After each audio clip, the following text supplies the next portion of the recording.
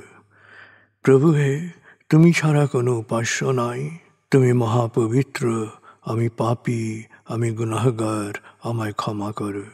প্রভু হে, তুমি ছাড়া কোনো উপাস্য নাই, তুমি মহাপবিত্র, আমি পাপী, আমি গুনাহগার, আমায় ক্ষমা করো। প্রভু হে, তুমি ছাড়া কোনো উপাস্য নাই, তুমি মহাপবিত্র, আমি পাপী, আমি গুনাহগার, আমায় ক্ষমা করো। প্রভু হে, তুমি ছাড়া কোনো উপাস্য নাই, তুমি মহাপবিত্র, আমি পাপী, আমি গুনাহগার, আমায় ক্ষমা করো। প্রভু হে, তুমি ছাড়া কোনো উপাস্য নাই, তুমি মহাপবিত্র, আমি পাপী, আমি গুনাহগার, আমায় ক্ষমা করো। প্রভু হে, তুমি ছাড়া কোনো উপাস্য নাই, তুমি মহাপবিত্র, আমি পাপী, আমি গুনাহগার, আমায় ক্ষমা করো। প্রভু হে, তুমি ছাড়া কোনো উপাস্য নাই, তুমি মহাপবিত্র, আমি পাপী, আমি গুনাহগার, আমায় ক্ষমা করো। প্রভু হে, তুমি ছাড়া কোনো উপাস্য নাই, তুমি মহাপবিত্র, আমি পাপী, আমি গুনাহগার, আমায় ক্ষমা করো। প্রভু হে, তুমি ছাড়া কোনো উপাস্য নাই, তুমি মহাপবিত্র, আমি পাপী, আমি গুনাহগার, আমায় ক্ষমা করো। প্রভু হে, তুমি ছাড়া কোনো উপাস্য নাই, তুমি মহাপবিত্র, আমি পাপী, আমি গুনাহগার, আমায় ক্ষমা করো। প্রভু হে, তুমি ছাড়া কোনো উপাস্য নাই, তুমি মহাপবিত্র, আমি পাপী, আমি গুনাহগার, আমায় ক্ষমা করো। প্রভু হে, তুমি ছাড়া কোনো উপাস্য নাই, তুমি মহাপবিত্র, আমি পাপী, আমি গুনাহগার, আমায় ক্ষমা করো। প্রভু হে, তুমি ছাড়া কোনো উপাস্য নাই, তুমি মহাপবিত্র, আমি পাপী, আমি গুনাহগার, আমায় ক্ষমা করো। প্রভু হে, তুমি ছাড়া কোনো উপাস্য নাই, তুমি মহাপবিত্র, আমি পাপী, আমি গুনাহগার, আমায় ক্ষমা করো। প্রভু হে, তুমি ছাড়া কোনো উপাস্য নাই, তুমি মহাপবিত্র, আমি পাপী, আমি গুনাহগার, আমায় ক্ষমা করো। প্রভু হে, তুমি ছাড়া কোনো উপাস্য নাই, তুমি মহাপবিত্র, আমি পাপী, আমি গুনাহগার, আমায় ক্ষমা করো। প্রভু হে, তুমি ছাড়া কোনো উপাস্য নাই, তুমি মহাপবিত্র, আমি পাপী, আমি গুনাহগার, আমায় ক্ষমা করো।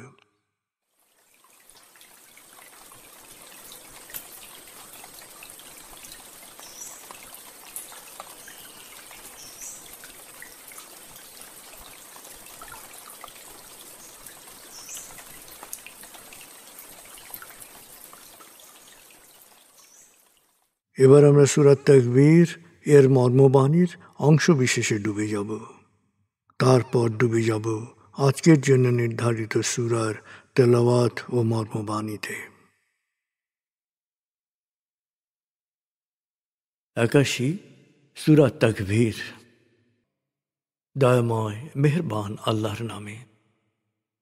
যখন সূর্য অন্ধকারে ঢেকে যাবে, যখন তারকারাজি নিজেদের আলো হারাবে, যখন পর্বতমালা মরীচিকার ন্যায় উধাও হবে, যখন পূর্ণ গর্ভবতী উটনী পরিত্যক্ত হবে, যখন সকল বন্য পশুকে একত্র করা হবে, যখন সমুদ্রের জলরাশি স্ফীত হবে, যখন দেহে আবার আত্মা সংযুক্ত হবে, যখন জীবন্ত কবর দেয়া শিশুকন্যাকে জিজ্ঞেস করা হবে কি অপরাধে তাকে হত্যা করা হয়েছিল, যখন প্রত্যেকের আমলনামা দেখানো হবে, যখন আকাশের আবরণ সরানো হবে, যখন জাহান্নামের আগুন গনগনে লাল করা হবে, যখন জান্নাতকে দৃশ্যমান করা হবে, সেদিন প্রত্যেকেই জানতে পারবে কি পরিণতির জন্যে সে নিজেকে প্রস্তুত করেছে, বুঝতে পারবে কি করা উচিত ছিল আর কি করা উচিত হয়নি। সাক্ষী আবর্তনশীল নক্ষত্র, কক্ষপথে দৃশ্যমান গ্রহসমূহ যা এক সময় অদৃশ্য হয়, সাক্ষী রাতের অবসান মুহূর্ত এবং প্রভাতের আগমন কাল। নিশ্চয়ই এই কোরআন আরশের সার্বভৌম অধিপতির নিকট উচ্চ মর্যাদা সম্পন্ন সম্মানিত রসুলের মুখ নিঃসৃত, যার কথা অবশ্যই বিশ্বাসযোগ্য ও মানা উচিত।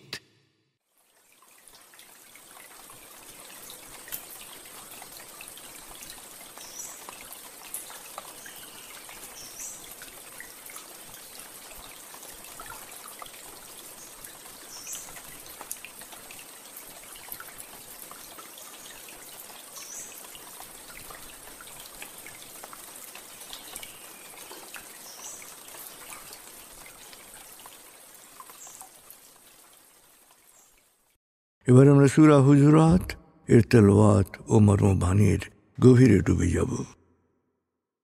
49 সূরা হুজুরাত। বিসমিল্লাহির রহমানির রহিম। ইয়া আইয়ুহাল্লাযীনা আমানু লা তুকদ্দিমু বাইনা ইয়াদাইল্লাহি ওয়া রাসূলিহি ওয়াত্তাকুল্লাহা ইন্নাল্লাহা সামিউন আলীম। يا أيها الذين آمنوا لا ترفعوا أصواتكم فوق صوت النبي ولا تجهروا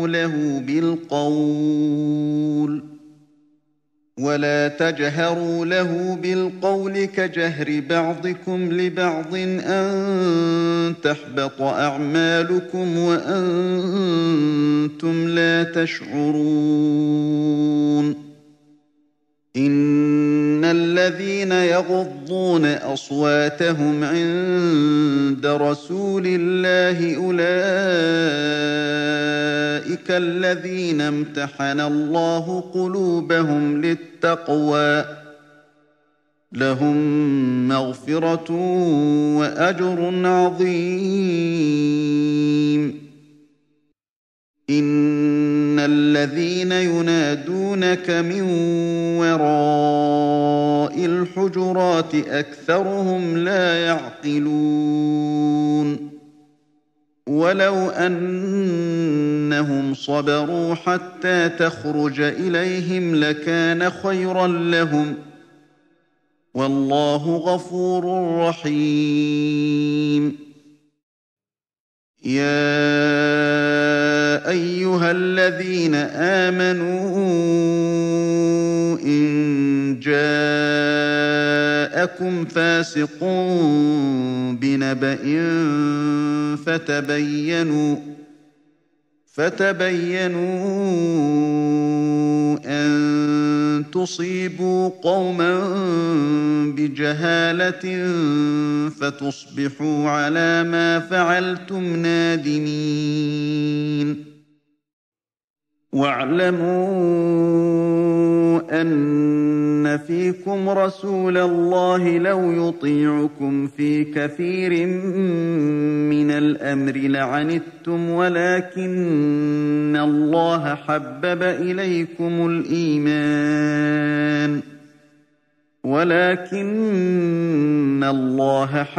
إليكم الإيمان وزينه في قلوبكم وكره إليكم الكفر والفسوق والعصيان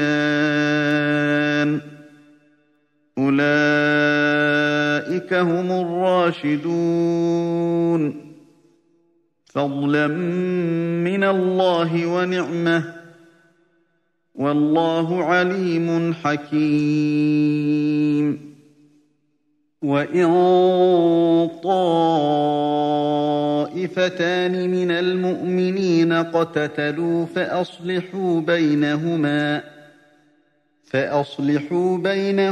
فإن بغت إحداهما على الأخرى فقاتلوا التي تبغي حتى تفيء إلى أمر الله فإن فاءت فأصلحوا بينهما بالعدل وأقسطوا إن الله يحب المقسطين. إنما المؤمنون إخوة فأصلحوا بين أخويكم واتقوا الله لعلكم ترحمون يا أيها الذين آمنوا لا يسخر قوم من قوم عسى أن يكونوا خيرا منهم ولا نساء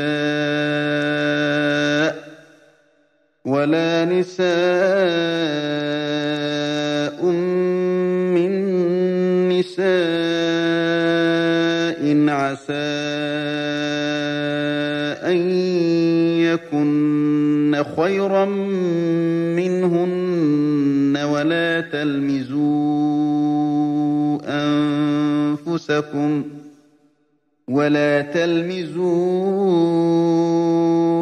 أنفسكم ولا تنابزوا بالألقاب بئس الاسم الفسوق بعد الإيمان ومن لم يتب فأولئك هم الظالمون يا أيها الذين آمنوا اجتنبوا كثيرا من الظن إن بعض الظن إثم ولا تجسسوا ولا يغتب بعضكم بعضا أيحب أحدكم أن يأكل لحم أخيه ميتا فكرهتموه واتقوا الله إن الله تواب رحيم يا أيها الناس إنا خلقناكم من ذكر وأنثى وجعلناكم شعوبا وقبائل لتعارفوا إن أكرمكم عند الله أتقاكم إن الله عليم خبير قالت الأعراب آمنا قل لم تؤمنوا ولكن قولوا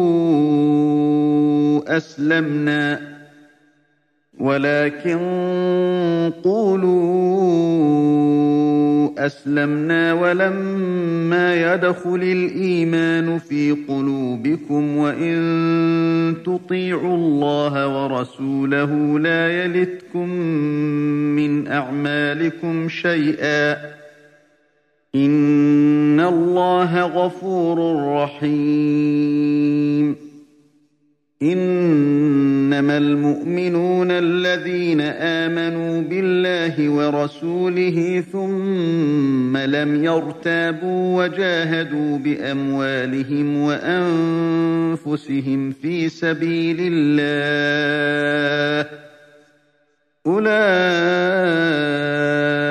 هم الصادقون قل أتعلمون الله بدينكم والله يعلم ما في السماوات وما في الأرض والله بكل شيء عليم يمنون عليك أن أسلموا قل لا تمنوا علي إسلامكم بل الله يمن عليكم أن هداكم للإيمان إن كنتم صادقين إن الله يعلم غيب السماوات والأرض والله بصير بما تعملون দয়াময় মেহেরবান আল্লাহর নামে। হে বিশ্বাসীগণ, আল্লাহ ও তার রসুলের সামনে কোনো বিষয়ে নিজেদের খেয়াল বশত অগ্রণী হয়ে কথা বলো না। সব সময় আল্লাহ সচেতন থাকো। অবশ্যই আল্লাহ সব শোনেন, সব জানেন। হে বিশ্বাসীগণ, তোমরা নবীর কণ্ঠস্বরের চেয়ে তোমাদের কণ্ঠস্বরকে উঁচু করো না। নিজেদের মধ্যে যেভাবে উচ্চকণ্ঠে কথা বলো, রসুলের সাথে সেভাবে উচ্চকণ্ঠে কথা বলো না। অর্থাৎ তোমাদের ব্যক্তিগত মতামতকে রসুলের মতামতের ওপর প্রাধান্য দিও না, কারণ এতে তোমাদের অজান্তেই তোমাদের সৎকর্ম নিষ্ফল হয়ে যাবে। যারা রসুলের সামনে বিনম্রভাবে কথা বলে, তাদের অন্তর আল্লাহ সচেতনতার পরীক্ষায় উত্তীর্ণ হয়েছে। তাদের জন্য অপেক্ষা করছে ক্ষমা ও মহাপুরস্কার। হে নবী, যারা তোমার ঘরের বাইরে থেকে তোমাকে উচ্চস্বরে ডাকাডাকি করে, এদের অধিকাংশই নির্বোধ। তুমি ঘর থেকে বেরিয়ে আসার আগ পর্যন্ত যদি তারা ধৈর্য ধরে অপেক্ষা করত, তবে তা তাদের জন্যেই ভালো হতো। আল্লাহ ক্ষমাশীল ও পরম দয়ালু। হে বিশ্বাসীগণ, কোনো ফাসেক অর্থাৎ দুরাচারী তোমাদেরকে কোনো খবর বা তথ্য দিলে অবশ্যই তার সত্যাসত্য যাচাই করবে। তা না হলে হুজুগে পড়ে কোনো জনগোষ্ঠীর ক্ষতি সাধন করে ফেলতে পারো, তখন পরে তোমরাই অনুতপ্ত হবে। তোমরা জেনে রাখো, তোমাদের মধ্যে আল্লাহর রসুল রয়েছেন। তিনি তোমাদের কথা শুনে সিদ্ধান্ত নিলে বেশিরভাগ ক্ষেত্রে তোমরাই অসুবিধায় পড়তে, কিন্তু আল্লাহ তোমাদের কাছে বিশ্বাসকে প্রিয় করেছেন আর তোমাদের হৃদয় এর সৌন্দর্যকে গেঁথে দিয়েছেন। সেই সাথে সত্য অস্বীকার, সত্য ত্যাগ ও অবাধ্যতাকে তোমাদের কাছে অপ্রিয় করেছেন।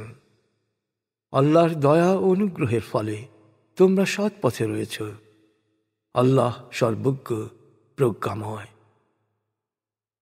তাই বিশ্বাসীদের দুটো দল কখনো পরস্পর দ্বন্দ্ব সংঘাতে লিপ্ত হলে তোমরা বিরোধ মীমাংসা করে দেবে, কিন্তু তাদের এক দল যদি অন্য দলের ওপর বাড়াবাড়ি ও সীমালঙ্ঘন করে, তাহলে সীমালঙ্ঘনকারীদের বিরুদ্ধে তোমরা সংগ্রাম করবে। সীমালঙ্ঘনকারীরা আল্লাহর নির্দেশের পথে ফিরে না আসা পর্যন্ত সংগ্রাম করবে। তারা আল্লাহর পথে ফিরে এলে সুবিচার সহকারে আপোষ মীমাংসা করে দেবে। মনে রেখো, আল্লাহ সুবিচারকারীদের পছন্দ করেন। বিশ্বাসীরা পরস্পরের ভাই, তাই যদি কখনো তারা দ্বন্দ্বে লিপ্ত হয়, তাদের মধ্যে শান্তি স্থাপন করো আর সব সময় আল্লাহ সচেতন থাকো, যাতে তোমরা অনুগ্রহ লাভ করতে পারো। হে বিশ্বাসীগণ, কোনো পুরুষ যেন অপর কোনো পুরুষকে উপহাস বা বিদ্রূপ না করে, কারণ উপহাসকারীর চেয়ে সে ভালো হতে পারে। আর কোনো নারী যেন অপর কোনো নারীকে বিদ্রূপ না করে, কারণ উপহাসকারিনীর চেয়ে সে ভালো হতে পারে। সাবধান, তোমরা একে অপরের বদনাম করো না, মন্দ নামে ডেকো না। মন্দ নামে ডেকে একে অন্যকে অপমান করো না। বিশ্বাসে স্থাপন করার পর মন্দ নামে ডাকা অতি গর্হিত কাজ। এ ধরনের গর্হিত কাজ করার পর যদি তওবা না করে, তবে তারা নিঃসন্দেহে সীমালঙ্ঘনকারী, জালেম। হে বিশ্বাসীগণ, তোমরা সাধারণভাবে অন্যের ব্যাপারে আন্দাজ অনুমান করা থেকে বিরত থাকো। আন্দাজ অনুমান কোনো কোনো ক্ষেত্রে গুনাহের কাজ। অন্যের ব্যক্তিগত ব্যাপারে গোয়েন্দাগিরি করো না। কারো অনুপস্থিতিতে গীবত অর্থাৎ পরনিন্দা করো না। তোমরা কি মৃত ভাইয়ের মাংস খেতে চাও? না, তোমরা তা ঘৃণা করো। আসলে গীবত করা মৃত ভাইয়ের মাংস খাওয়ার সমান। তোমরা সব সময় আল্লাহ সচেতন থাকো। নিশ্চয়ই আল্লাহ তওবা কবুলকারী, পরম দয়ালু। হে মানুষ, তোমাদেরকে আমি এক পুরুষ ও এক নারী থেকে সৃষ্টি করেছি এবং বিভিন্ন সমাজ ও জাতিতে ভাগ করেছি, যেন তোমরা পরস্পরের পরিচয় জানতে পারো। তোমাদের মধ্যে সেই ব্যক্তি আল্লাহর কাছে বেশি মর্যাদা সম্পন্ন, যে বেশি আল্লাহ সচেতন। নিশ্চয়ই আল্লাহ সব জানেন, সব বিষয়ে সচেতন। বেদুইনরা বলে, আমরা বিশ্বাস স্থাপন করেছি। হে নবী, ওদের বলো, তোমরা আসলে এখনো বিশ্বাস স্থাপন করনি, বরং তোমাদের বলা উচিত, আমরা বাহ্যিকভাবে নিজেদের সমর্পণ করেছি, কারণ তোমাদের অন্তরে এখনো সত্যিকার বিশ্বাস দানা বাঁধেনি। তবে যদি তোমরা আল্লাহ ও তার রসুলের আনুগত্য করো, তবে তোমাদের কর্মফল অনুপরিমাণও কমানো হবে না। নিশ্চয়ই আল্লাহ ক্ষমাশীল, পরম দয়ালু। সত্যিকার বিশ্বাসী তারাই যারা আল্লাহ ও তার রসুলের প্রতি বিশ্বাসের স্থাপনের পর কোনো ধরনের সন্দেহকে প্রশ্রয় দেয় না এবং জান মাল দিয়ে আল্লাহর পথে সর্বাত্মক সংগ্রাম করে। তারাই সত্যনিষ্ঠ। হে নবী, ওদের বলো, তোমরা কি তোমাদের ধর্ম পালনের কথা আল্লাহকে জানাতে চাচ্ছ? অথচ আল্লাহ তো আকাশ ও পৃথিবীর সব কিছু সম্পর্কে অবহিত। নিশ্চয়ই আল্লাহ সব বিষয়ে সব কিছু জানেন। ওরা মনে করে ধর্মে সমর্পিত হয়ে তোমাকে ধন্য করেছে। হে নবী, ওদের বলো, ধর্মে সমর্পিত হয়ে তোমরা আমাকে ধন্য করনি, বরং বিশ্বাসের পথে পরিচালিত করে আল্লাহ তোমাদের ধন্য করেছেন, যদি তোমরা বিশ্বাসের ব্যাপারে সত্যবাদী হয়ে থাকো। নিশ্চয়ই আল্লাহ আকাশ ও পৃথিবীর সকল গোপন রহস্য সম্পর্কে অবগত, আর তোমরা যা করো আল্লাহ সবই দেখেন।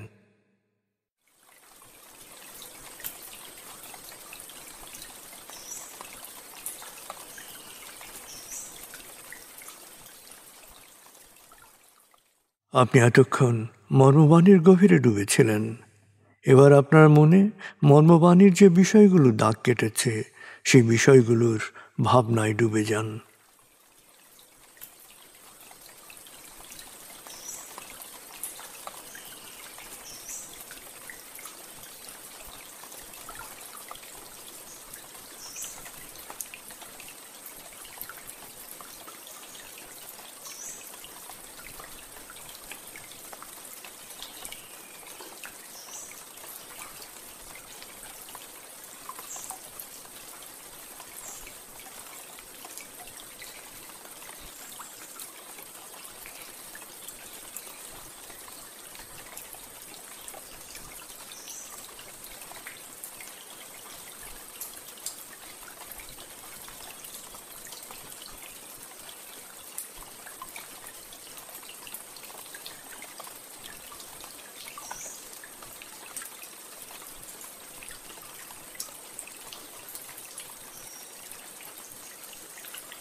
এবার আমরা জিকির ও দোয়ার গভীরে ডুবে যাব।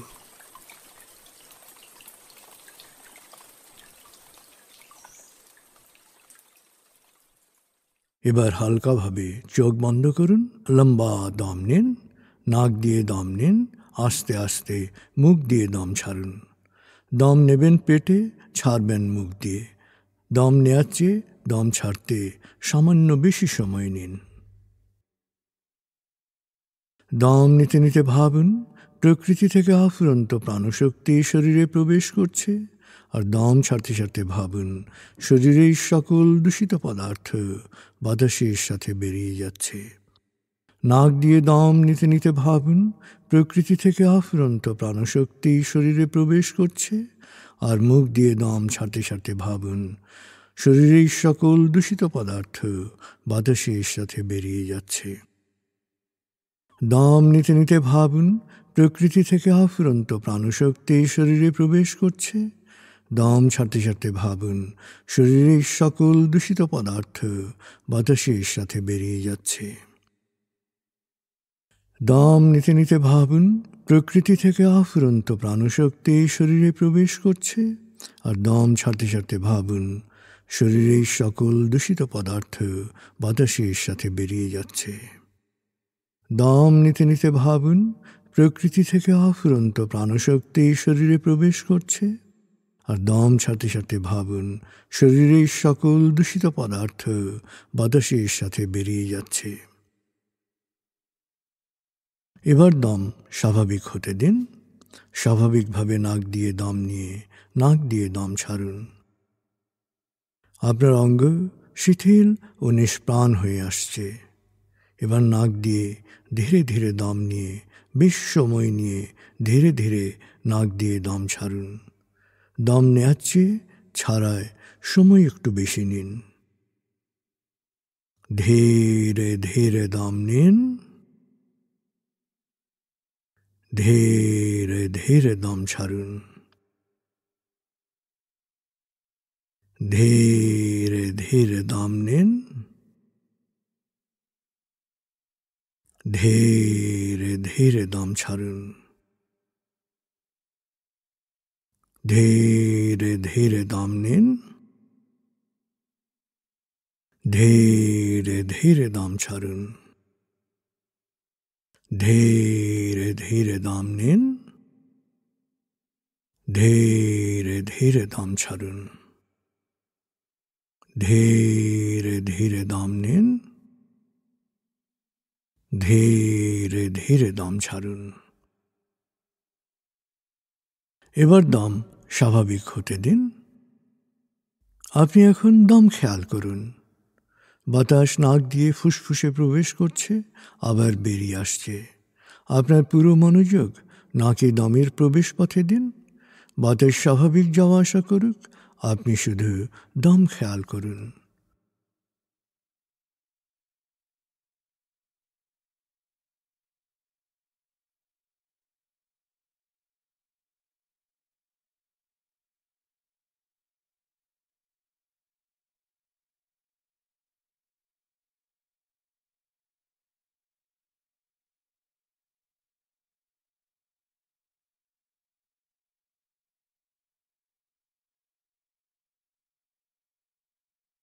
অনুভব করুন আপনার শরীর ভারী লাগতে শুরু করেছে। আরাম আরাম আরাম অনুভব করুন শীতলতা স্রোতের মতো, বরফ গলা পানির মতো আপনার মাথা থেকে শরীর বেয়ে নিচের দিকে নেমে যাচ্ছে।